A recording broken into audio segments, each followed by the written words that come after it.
ये है रेडियो बेबाक परिंदे और हमारा प्रोग्राम है कुछ कहानियाँ।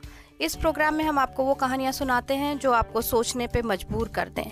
तो आज की हमारी कहानी है कूड़े वाला ट्रक।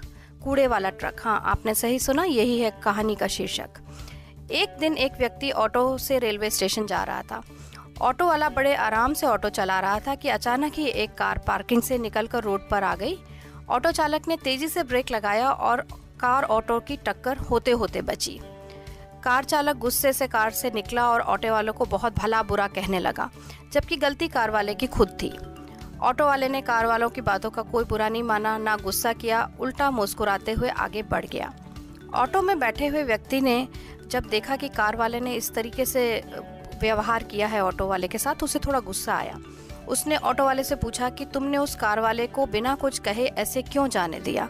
उसने तुम्हें भला बुरा कहा, जबकि गलती तो उसकी थी। हमारी किस्मत अच्छी है, नहीं तो अभी हम लोग सब अस्पताल में होते।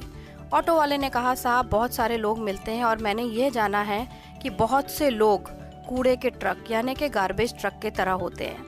वे बहुत सारा कूड़ा अपने दिमाग में भरे हुए चलते हैं, हमेशा निराशा, क्रोध और चिंता से भरे हुए।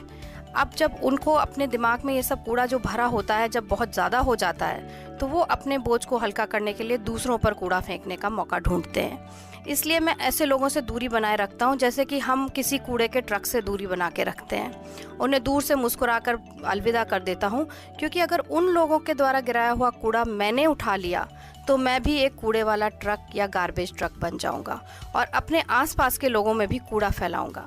ज़िंदगी बहुत छोटी है, जो हमसे अच्छा व्यवहार करते हैं उन्हें धन्यवाद कहो, और जो हमसे अच्छा व्यवहार नहीं करते उन्हें मुस्कुराकर माफ़ कर दो। तो अब आपको ये सोचना है कि आप कूड़े वाला ट्रक बनना चाहते हैं या नहीं। इस तरह की और कहानियों के साथ हमारे साथ जुड़ते रहिए। हमारा रेडियो का नाम है रेडियो बेबाक परिंदे और प्रोग्राम है कुछ कहानियाँ।